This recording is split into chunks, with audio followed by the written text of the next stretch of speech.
Welcome back to The Word at Work. My name's Kyle. It's a huge privilege to be with you guys today, and we are getting into the first lecture, really, of the Father in the book of Proverbs, or the first poem. It begins in verse 8 and goes all the way down to verse 19. As I said in the previous video, these first 9 chapters are highly motivational. They are trying to persuade us that studying chapters 10 to 31 really are worth it, that the Proverbs of Solomon contain life-changing, life-transforming wisdom, and that the alternatives between wisdom and foolishness really are life and death. And we're going to see some of those themes coming out in this very first poem. So if you have a Bible, why don't you open up to Proverbs chapter 1, and I'll read from verse 8. Hear, my son, your father's instruction, and forsake not your mother's teaching, for they are a graceful garland for your head and pendants for your neck. My son, if sinners entice you, do not consent. If they say, come with us, let us lie in wait for blood. Let us ambush the innocent without reason. Like Sheol, let us swallow them alive, and whole like those who go down to the pit. We shall find all precious goods. We shall fill our houses with plunder. Throw in your lot among us. We will all have one purse. My son, do not walk in the way with them. Hold back your foot from their paths. For their feet run to evil, and they make haste to shed blood. For in vain is a net spread in the sight of any bird. But these men lie in wait for their own blood. They set an ambush for their own lives. Such are the ways of everyone who is greedy for unjust gain. It takes away the life of its possessors. Let's pray quickly. Father, as we come to your word now, we pray that you would help us to understand the nature of wisdom and the nature of folly. More than that, we pray that you would help us to choose the way of wisdom. Amen. In this first lecture from the father, really from the parents to the child, we see crucial insights into the nature of both wisdom and folly. These are things that are going to come up again and again in the book, and they really prepare us, as I said, for chapters 10 to 31. Firstly, let's consider the nature of wisdom. You see that there in verse 8 and 9. Notice the opening command to hear and to not forsake. The instruction and the teaching that is coming from the father and the mother to the son. Now, when wisdom comes towards you, it doesn't initially look attractive. It comes in the form of instruction, and it comes in the form of teaching. If you've ever been on the receiving end of instruction and teaching, you know that it is hard work. You've got to pay attention, much like you're doing right now, hopefully, listening to this and trying to follow along. So when wisdom first comes at you, it comes in that form. It's not initially attractive, but look at what it does in verse 9. The wisdom that comes through instruction and teaching ends up bringing both honor and beauty into your life. This teaching and instruction becomes a graceful garland for your head, a sign of social status, honor, success, and it's a pendant for your neck. It's a sign of beauty and attractiveness. In other words, although the path to wisdom is difficult, it involves learning, growing, being corrected, being trained. In the end, it brings enormous, wonderful, beautiful benefits. If you want to have a life where you are experiencing the fruit of wisdom, you need to give yourself to instruction. That's the thing, that wisdom initially does not look attractive, but in the end, it yields a wonderful, wonderful harvest. That's one thing we've got to keep in mind as we continue on in the book. That brings us, though, to the nature of folly.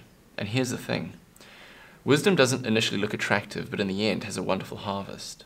Folly, on the other hand, initially does look attractive, but in the end, its harvest is destructive. So take a look at verse 10 with me. When sinners come to entice the youngster, it initially looks attractive because essentially what they're offering the youngster is material gain and a sense of belonging without all of the hard work involved in normal toil, right? So verse 19 elaborates on that. These people are greedy for gain, and what that shows us is that part of folly is wanting the outcome without the process. I want material gain, I want benefits, but I'm not prepared to go through the normal process, the God-glorifying process of diligence and hard work and labor and toil and sweat. What I want all the fruits of that. I want the gain without the pain.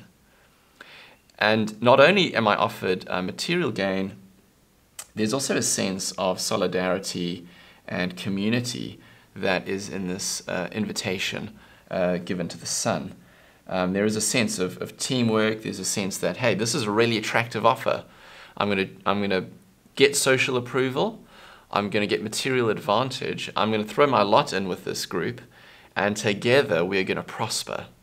And it's gonna be fun, and it's gonna be easy, and it's gonna be exciting. So can you see that when folly comes towards you, it looks attractive? Can you notice the difference here between wisdom and folly? When wisdom comes towards you, it comes in the form of teaching and instruction. It doesn't look attractive. Folly looks beautiful. It's enticing. That's exactly why the Father says, prepare yourself for that temptation, because when it comes, it looks good. It looks good, but in the end, what happens?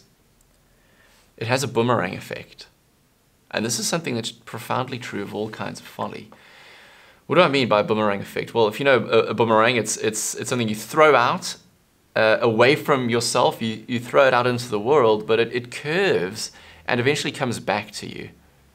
And that's what folly does. The destructive nature of folly, in the end, comes home to roost. And in verse 18, we're told that these people, in the end, lie in wait for their own blood. They set an ambush for their own lives. That in the end, foolishness just doesn't pay. In the short term, it's attractive. In the long term, it's destructive.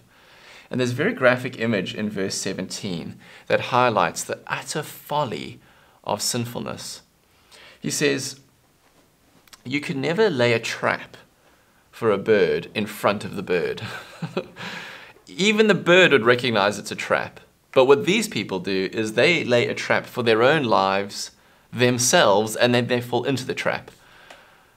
How bird-brained could you be? You know, how ridiculous and stupid, really, is folly. Although it looks attractive, in the end, it is absolutely destructive. And so the moral of the story is very simple.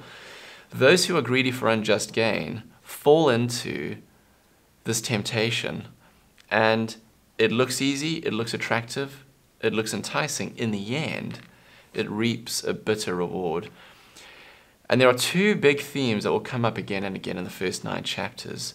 The shortcuts towards money and the shortcuts towards sexual pleasure. These two things, again and again, will come under the father and mother's teaching. And they'll say, listen, there are good things for you to enjoy in God's world, but you've got to do them in God's way. And the essence of folly is wanting these good things without doing them God's way, wanting a shortcut, wanting the easy way. In the end, it actually brings more pain into your life. So what's the application for us? I think the first application is don't choose the shortcut. You know, Proverbs holds out here in verse 8 and 9 the goodness of social honor and praise and attractiveness in your life. These are good things that the author of Proverbs assumes you want. These are good things to want. What he's saying is that folly will make it attractive to take the shortcut, but it'll never work. It's not just wrong, it's stupid, and you shouldn't do it. But it looks attractive, which is why we often do it. And so there's a huge warning, don't take the shortcut. I think the second big application connected to this is embrace the discipline of growing in wisdom. Embrace the discipline of regularly going to God's word, hearing from God, being corrected by God's word, being corrected by friends and family and your church community and your pastors around how to grow, how to learn, how to make progress in your life. We need to submit to the teaching and instruction and correction of those around us if we're going to grow into wisdom. So that's the first lecture. Beware of the boomerang effect of folly. It looks attractive in the end. It comes back and reaps destruction in our lives. Contrastingly, wisdom, while it initially looks more difficult, in the end will reap a beautiful harvest in your life, bringing both success and honor. Thanks for watching this episode. I'll look forward to joining you in the next one, where we take a look at how to grow in wisdom.